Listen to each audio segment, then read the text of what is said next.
けいけ頑張れ山田お前の秘密基地いけいけいけ頑張れ山田あっちゅう間にもれこんにちは。裏庭の草を刈り竹を切り、2026年春にはゆったりのんびり桜を眺めてお茶飲む、そんな秘密基地を作っているアラフォーおっさん山田です。裏庭の3段目より上は竹が押し寄せてきている。12月から2月までに約1メートルで切ると竹が弱って減ると聞いて、数回やれども竹の増殖が勝っています。さらに切った竹がこんもり残ってしまって処分に困る。ワンパンマンのジェノスみたいに焼却できれば簡単だけどそうはいかない。今回はこの切っておろしてきた大量の竹と戦っていきます。いろいろと調べると模擬製作所の無塩炭化機というものを見つけました。竹や剪定した木などを炭にするための道具で煙が少なく作れるのが特徴です。直径 50cm、100cm、150cm とサイズは3つ。一番小さい M50 でも Amazon で23,430円でした。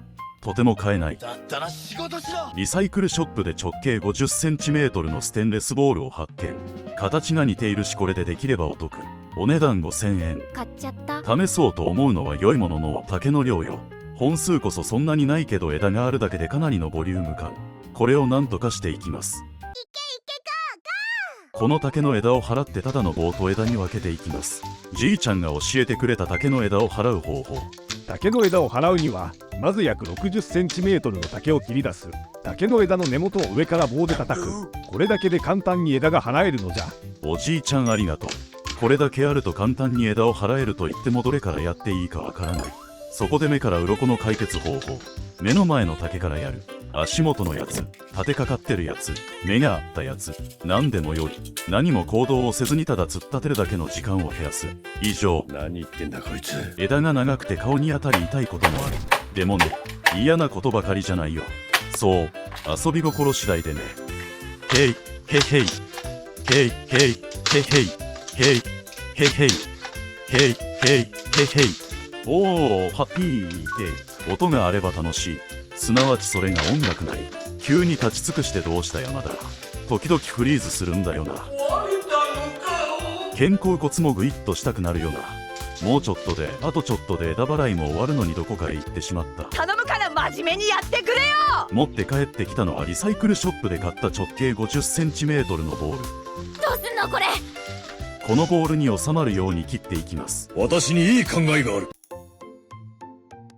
カメラをセットしてっと。ちょうどこの前積んだブロックに腰をかけて切っていく。一本切って何かに気づいたおっさん山田。立ち上がって別の石を持って反対側に置く。これはカメラの配置はもちろんのことを竹を切った後に棒の方が落ちてしまい拾うのが面倒。作業の効率を考えた素晴らしい立ち回りだ。この調子でどんどん切っていく。全速前進だ。何か背中が気になっておもむろに手を伸ばすと、蚊取り線香。道理で背中が熱いと思ったんだよね。刃が悪いのか切り方が悪いのか。レシプロそうでも結構な時間がかかる。竹を切る長さはだいたい 40cm にしてみる。こんなのは初めてで正解なんか知らないから直感に任せる。やったことないし知らないことだからこそやってみるのがアラフォーおっさん流。30代はできることの反復練習で去年と同じ1年。次の年も同じ1年とあっという間に10年が過ぎてしまった。何もなかった。一番恐ろしいことは分からない物事は分からないからと何もしないこと。まずは直感でとにかくやる。力全開で40になって未だにやったことないことにチャレンジしていく。ここで戦うのをやめたら自分が自分でなくなっちまう。これはチャレンジ1年生。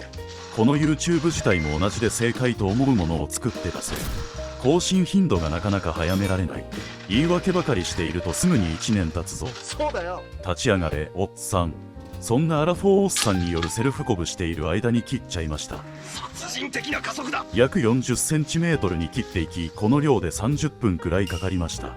朝5時起きで作業を始めましたがまさに朝飯前。ご飯を食べて仕事へ行ってきます。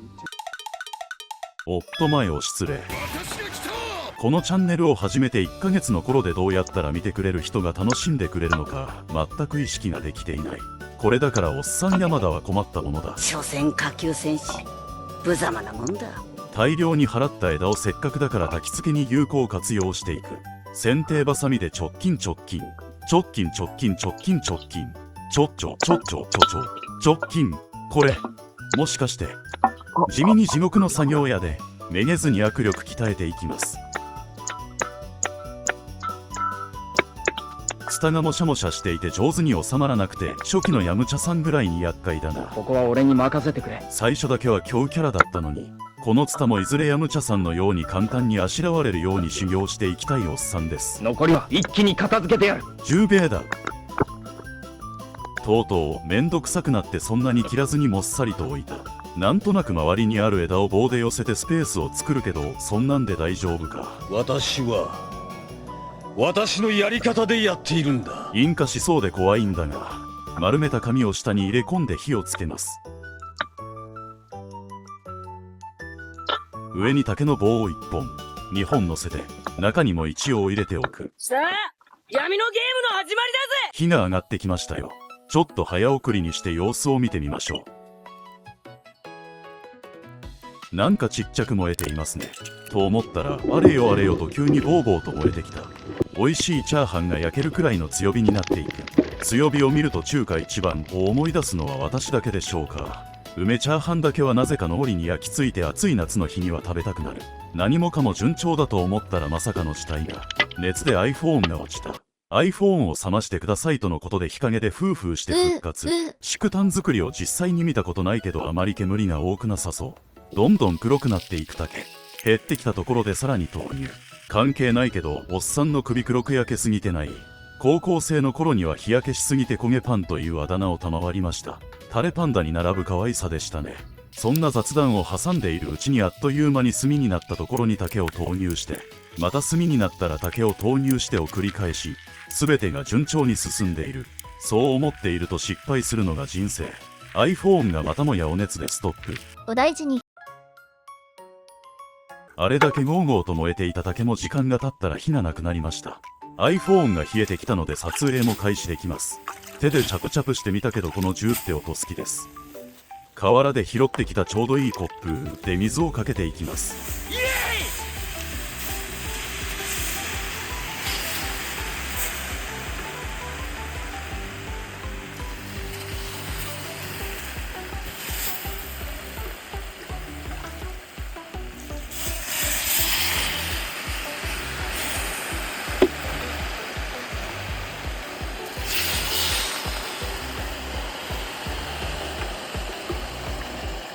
出来栄えはいかがでしょうか。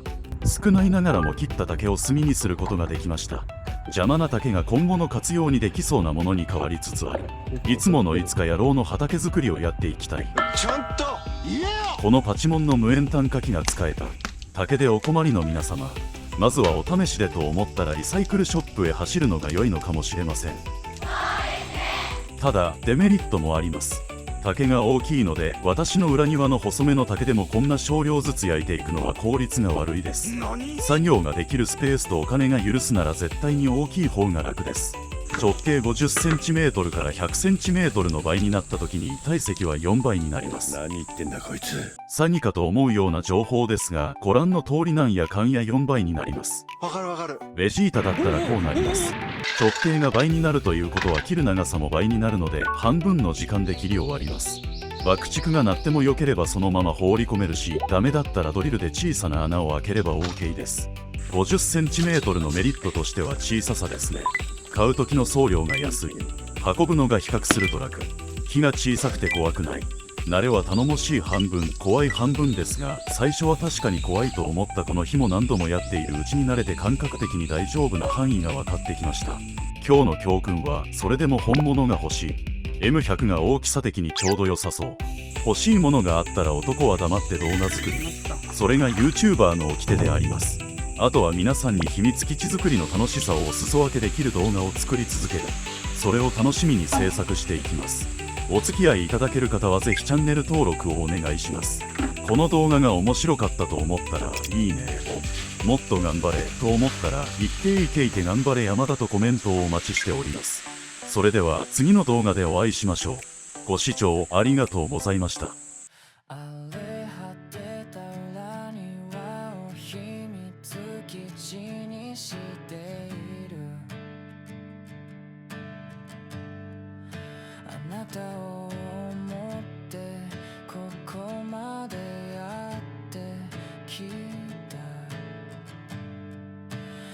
の桜も咲き誇る時期を迎えて向かう場所